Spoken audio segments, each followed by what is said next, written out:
to show you a movement called Hip Hinge. This is essential in a lot of sports, as well as a good movement to learn to protect the back, because we want the hips taking more of the load whenever you're walking, running, picking anything up, rather than the back. So we're going to use a broomstick or a pole for these 3 exercises. The first one, Mia's going to hold this along her spine, one hand low, one hand high.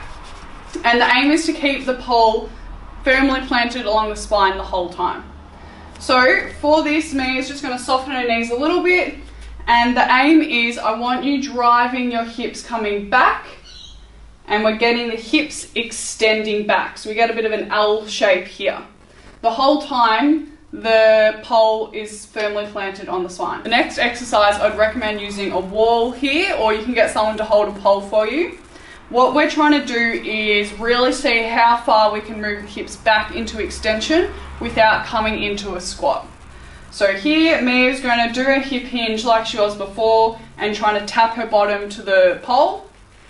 You can see her knees stay pretty much at the same flexion there, and she's really getting all the movement for the hips coming back, and then they drive forward. The last exercise we're going to show you is a deadlift, and the hip hinge is an integral part of this movement. And this is something you can even use in daily life to pick something up, but here we're going to use a broomstick as kind of the object that you're moving around. So for this, Mia's going to do again her hip hinge, and as she does that, she's sliding the pole along the legs down to the shins, and then she's thrusting the hips forward. The whole time, Mia is holding a really nice spinal posture here. The shoulders are squeezed back, and the pole isn't coming off the legs. So this is an unweighted movement. You can typically use this, progress this to a barbell with weights, where you're really training the strength of your glutes and your hip extensors.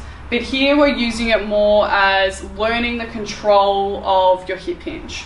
And this pattern is exactly what you can do if you want to lift something up, or again, train some strength through the hips.